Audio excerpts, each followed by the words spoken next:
themikemagazine.com, bringing you only the best exclusives in entertainment news. Yo, what's the deal? This is your man, Mr. Franklin, a.k.a. Kamikazee, shouting out Mike Magazine. They always in the mix, man, so you make sure you get with them, all right? It's Franklin.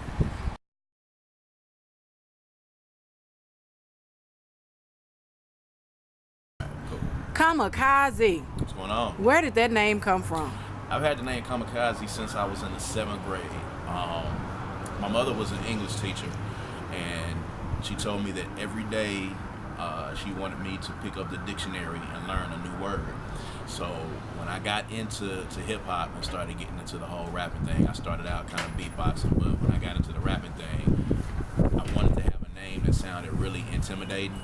So I picked up the dictionary and I looked for the most intimidating name and sound that I could find, the name that I could find, and I came up with Kamikaze. And the actual definition of Kamikaze is a divine wind in Japanese, the Japanese translation, and I thought that fit perfectly with who I wanted to be as an MC and who I thought I was. Yeah, because when I hear it, I normally think of like a suicide bomber or something to that effect. I've had some interesting conversations with World War II veterans, white guys who were in the war, who asked me where I got the name from because that's their connotation. But of course, people know about the suicide bombers, but the actual definition and the reason why they called them kamikazes was because they were a divine wind. You brought a history lesson just then. I had to do it, and I had to look at it more in depth because you'll be surprised at how many times people have asked me that and how many conversations, I won't say heated conversations, but how many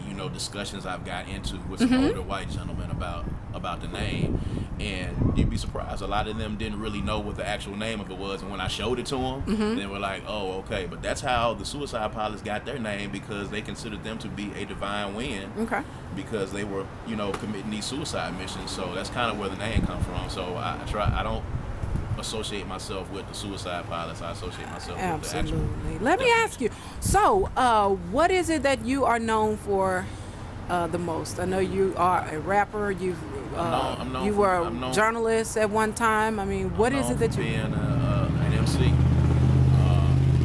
and I like to say right now, I like to consider myself the greatest MC that Mississippi has ever produced. I might not be the most popular.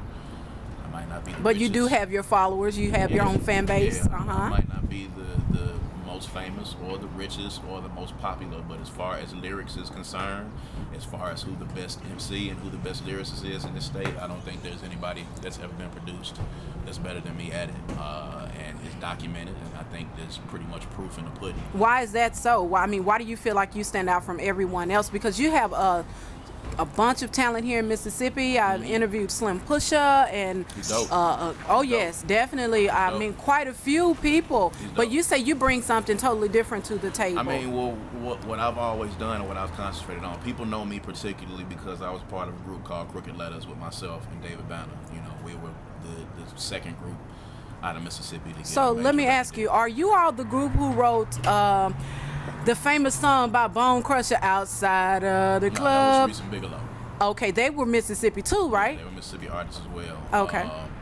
So that was not Bone Crusher's song originally. I don't want you to go on the record saying it if you don't want. Nah, absolutely not. I mean, it's pretty much a known fact. It's pretty much a foregone conclusion that it wasn't his song originally. It's not my business to really get into the particulars. You should probably talk to Reese and Bigelow about it. Okay. They can give you the story. But, as a diehard Mississippian and as being a part, being one of the people who introduced Reese and Bigelow to Bone Crusher, because Bone Crusher was doing songs with myself and David Banner at the time. So we introduced Bone Crusher to everybody in Mississippi that he worked with. Okay. So, feeling partially responsible for that debacle that took place, you can get more of a historical reference from it from Reese and Bigelow. Okay. But, what are you currently working on, briefly? I am currently working on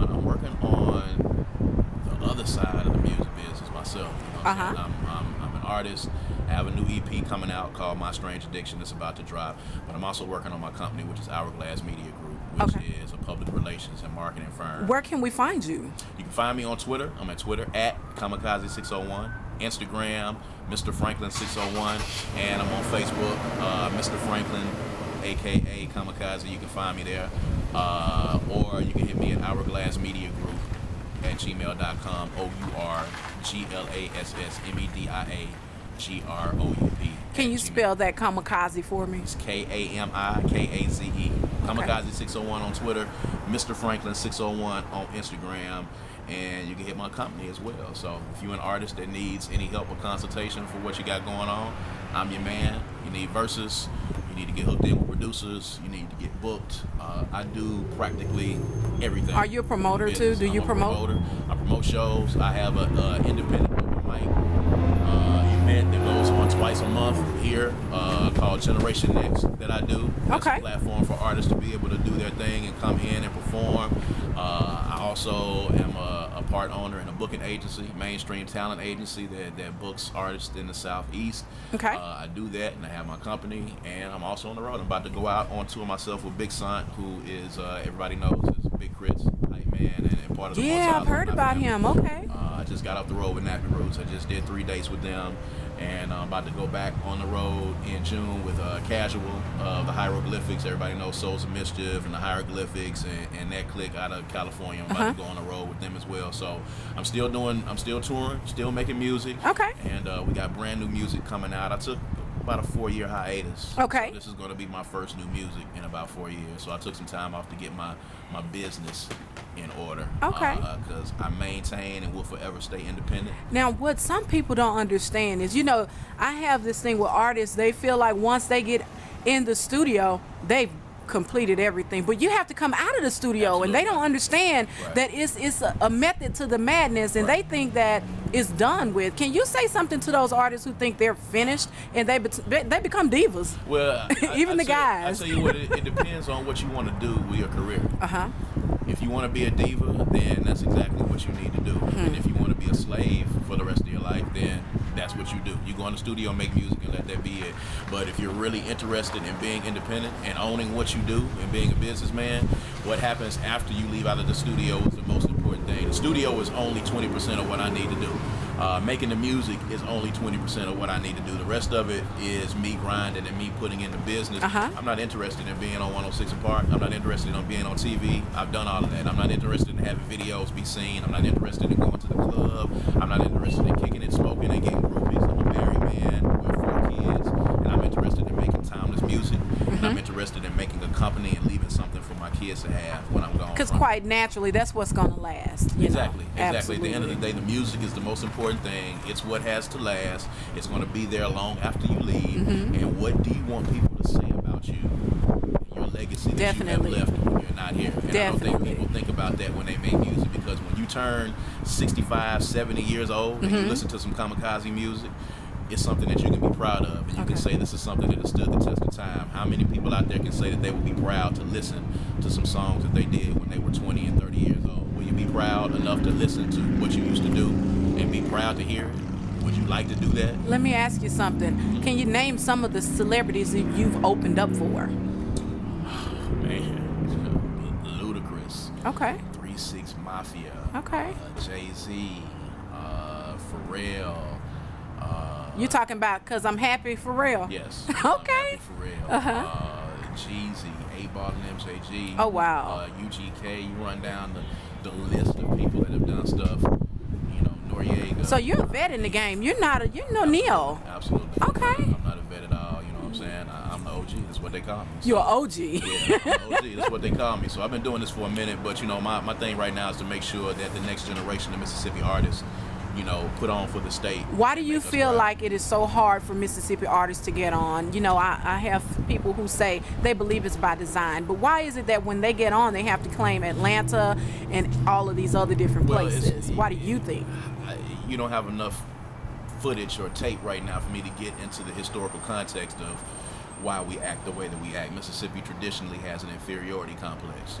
We grow up being told that we are the last in everything, that we are 49th and 50th in everything. And statistically, we are in a lot of instances. But when you grow up and your psyche has been battered, and you've been told for so long that you are not good enough, and that you have to go someplace else to get good, and that you have to drag the next man down, and that you cannot, form alliances and collaborations with your fellow people here. When you're told that your entire life, not just in music but in business, that's what happens when you become an adult, and that's what happens with the artists around here. And that's why we have to become more unified in what it is that we're doing, and we have to learn that we are good enough to do it right here. I think if it starts right there, and we're able to tell people that you are good enough to make it here, and you don't have to go to Atlanta, and you don't have to go to LA, you don't have to go to this place and that place to get on, then I think once we develop our own identity, I think things will be a lot better. Which is not going to be the popular way, if you be honest with yourself. No, but anybody that's been successful started out doing things that were unpopular to other people. You can go,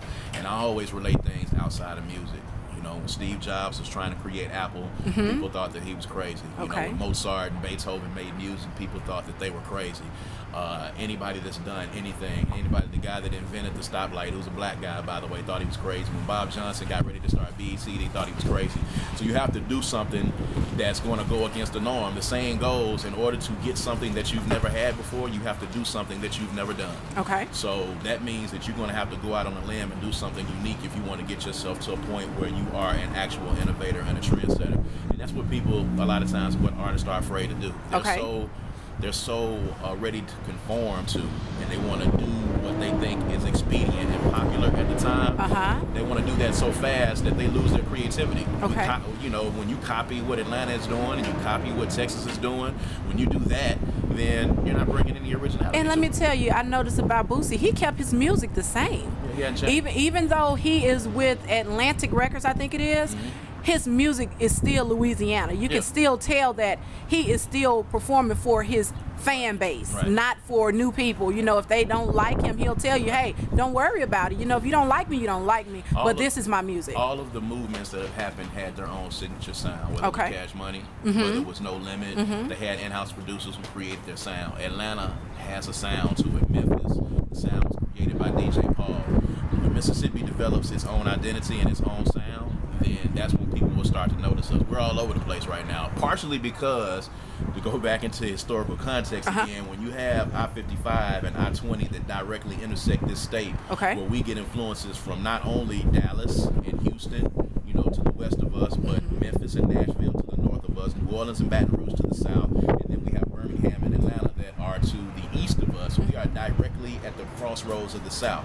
So we get and the tip of Florida now. Hey, Pensacola, that's right. So, you know what I'm saying? You think about those areas, we get an amalgamation, a blend of music. So naturally, our music is going to sound like it's in different parts. And then when you take Mississippi, you can take Mississippi and you can break it into three parts, because North Mississippi traditionally listens to a lot of Memphis music. Right. It has a Memphis influence. That's true. Central Mississippi, we get a lot of different styles, and then Southern Mississippi is influenced by New Orleans music. Talk about why we should listen more to our local artists as opposed to just falling in love with the celebrities. I'm for local. Any great scene has to start with supporting these other artists. If you come to any of the events that I do and people can tell you about Kamikazee, I get on my soapbox and I tell people all the time that you need to show love to these folks. These are people that you grew up with, you went to church with them, you went to school with them. These are people that you see in your community every day. And how dare you show more love to somebody who's only going to be here for a couple of minutes, who's going to come to town,